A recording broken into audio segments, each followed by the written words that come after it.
Okay, hi. So I've been thinking about relating, and a sneaky little point where I think disempower myself came up in journaling, like just now. And okay, she's doing zoomies. If you hear any scuttling, Bunny doing zoomies in the room. It's fine. Don't stress. But yeah, I realized like a kind of like a weird funnel between like an innate strength of mine as an earth sign that I don't want to get rid of, and like a behavior that I think is one of like the reasons why I can be a really good friend. Sorry, I'm just trying to like adjust this thing behind me. Like one of the reasons and one of the skills that I have to be like a really good friend, and one of the skills that I think I want to take into like, it's like one of the core parts of me that I think fuels the part of me that wants to go into counseling and everything like that. But it kind of also just becomes like best friends with like people-pleasing tendencies within me. And it's a little bit of a problem. And okay, this thing with people-pleasing tendencies, right? You expect them.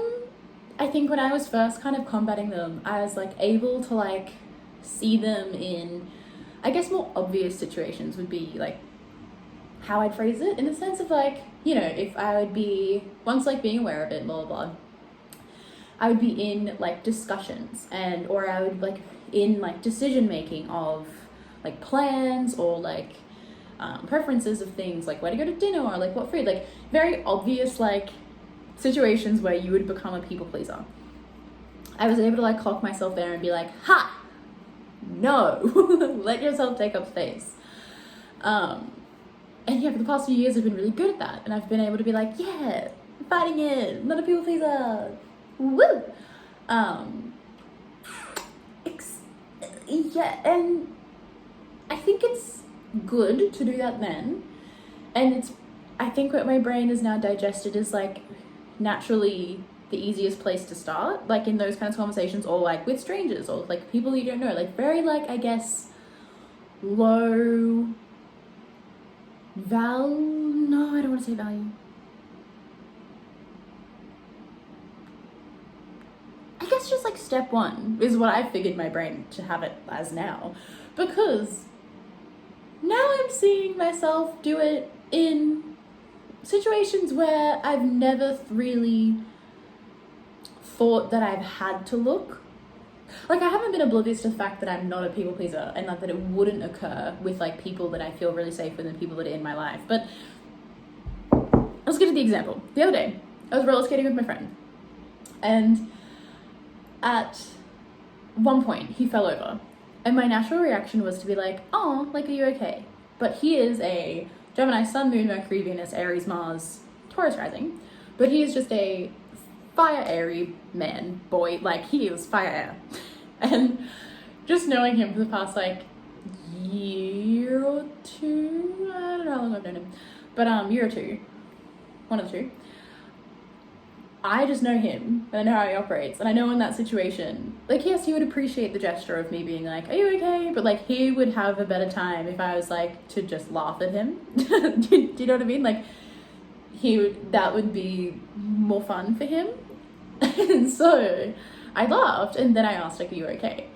And then he reacted, he was like, he said he was, okay, I've told the story in the wrong order, but he was like, he pointed out that I had laughed at him, and that was because at the beginning of the skating session, I was putting on knee pads, and I haven't worn knee pads skating pretty much the entire time I've known him because I left them in my hometown. So I just haven't had them, and I was like a pretty confident skater, but I had a really, really bad fall in December, and I just haven't really skated much since then because I haven't had knee pads readily on me. But I was in an op shop a couple weeks ago, and I found some knee pads, so I bought them, and these are the first time that I was going to wear them. And he came to the skating session, and like, he was there when I had the really bad fall, and he knows why I haven't been skating, and like, he knows that it's like a big deal for me to like start skating again. And so I was putting on the knee pads, and he laughed at me, and I was like, immediately I was like, can you not? And he was like, what? And I was like, you don't say hi, you don't say hello, you don't say how I am, you don't say it's good to see me, you don't say anything, you just laugh at me putting on knee pad. And like, I got really sensitive because sign? Like, earth sign, also Leo. Like, I don't know, I don't have to justify myself also.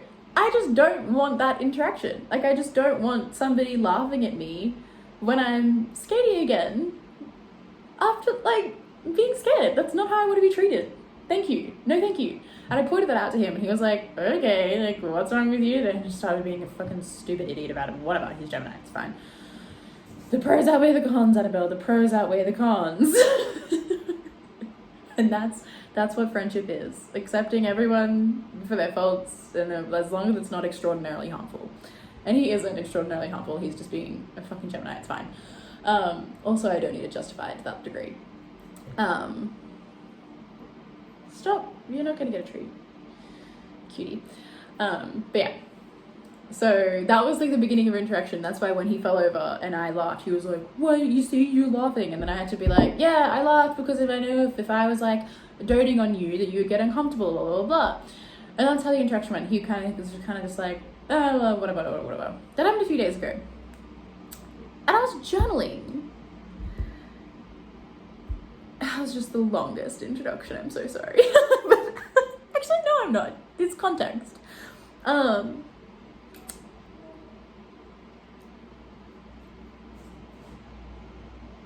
What is going on outside? I've heard like the strangest, like not just like normal neighborhood noises. It's like 11 a.m. What the fuck?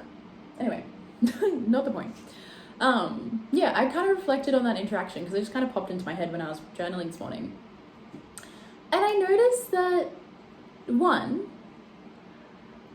even though it's just like the most harmless, innocent friendship interaction, that me, when he fell over, me hesitating on just allowing my authentic reaction to come out is me effectively like shutting down myself, taking up like my authentic space. Like point blank, that's what it is. Even though it's done through an action of what I think is one of my strongest qualities. Do you know what I mean? Like, one of my strongest qualities, I think, and how I think I'm a really good friend, and why I think it's like, yeah, what I explained in the beginning of the video. That kind of like knowing what somebody needs, knowing what somebody would be comfortable with, and knowing somebody else, and knowing how to be like the perfect little puzzle piece to another person is an innate strength, but in like that situation, it kind of disempowers me in a way. Do you know what I mean? Because and that kind of, it just happened, and I kind of just excused myself and I used that behavior of mine, that it's an innate strength, as a way to excuse an action that disempowers me. Does that make any sense? Are you following? Because I barely am.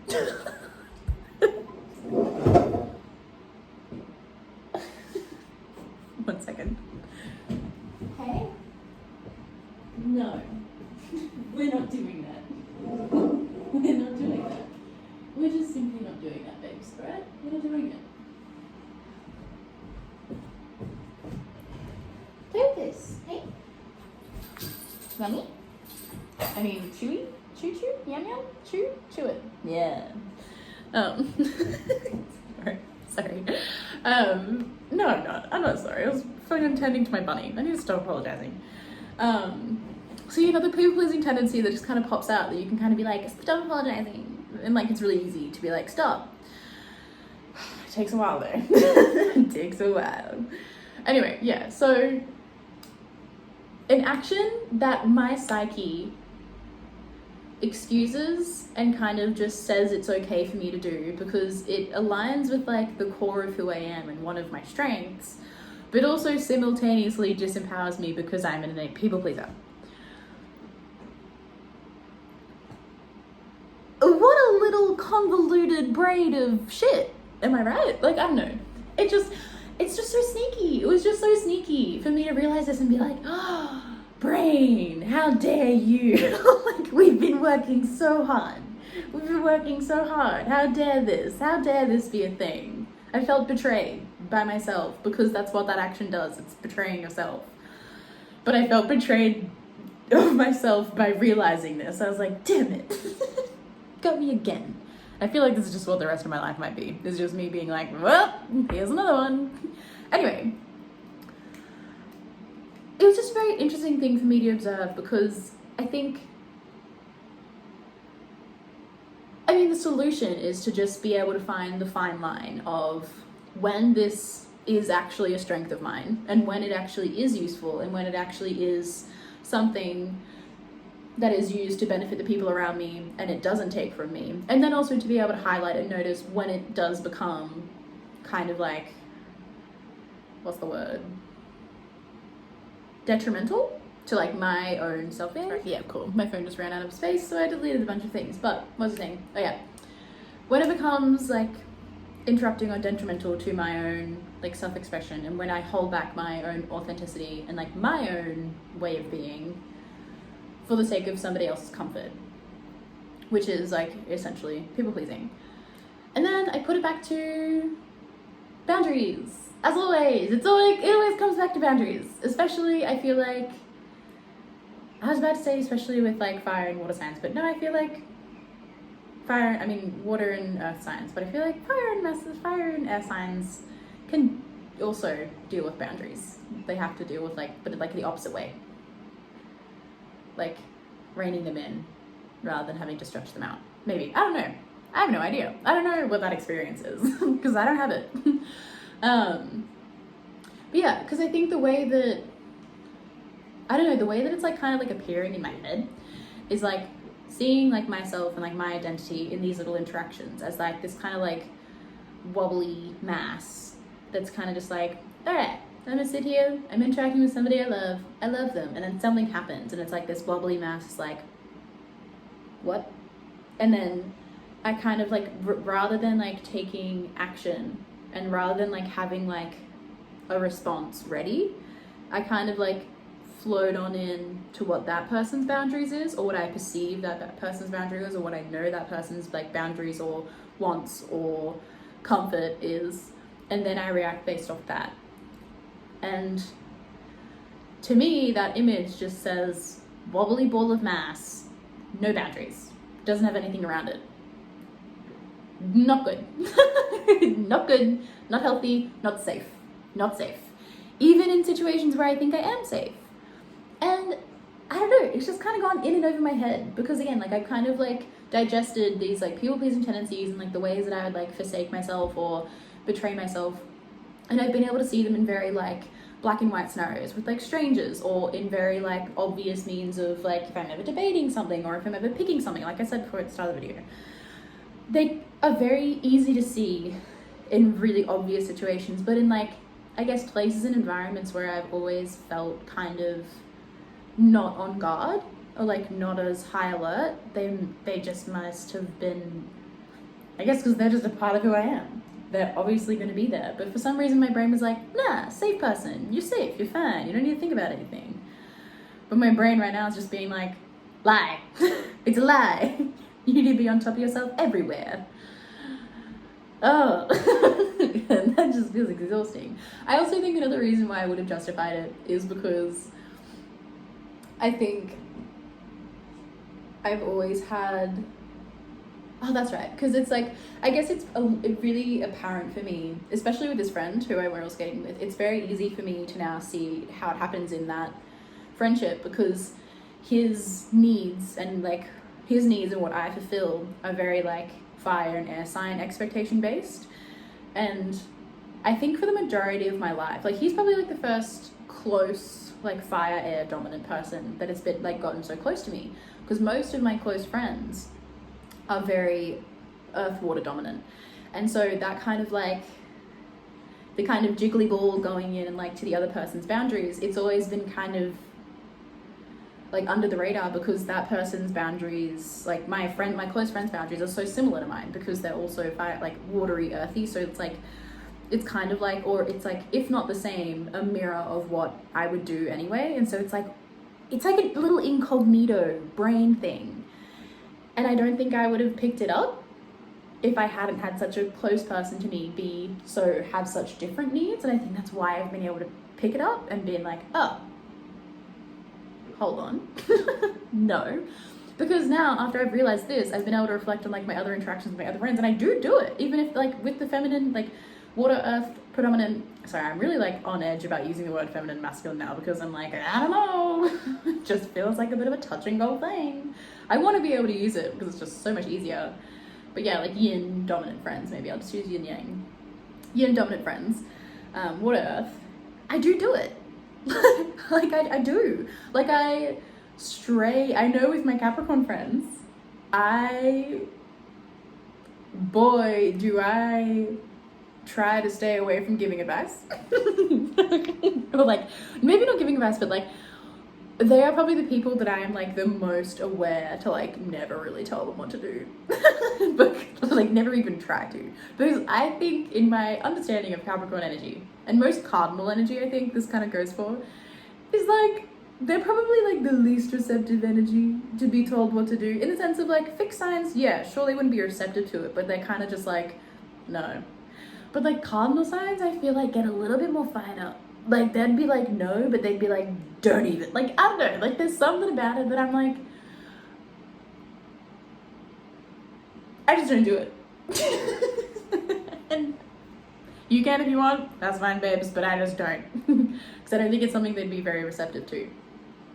And so that kind of knowledge and awareness kicks in if I'm ever like in a situation where I need to be like aware or reactive, not reactive, but like receptive to them and blah, blah, blah. Like I said, it's like, that's what I mean by like, this is an innate strength of mine, because it's so good to be able to understand people, because like Earth, especially Virgo, it's like understanding and like, I don't know, axis of helping.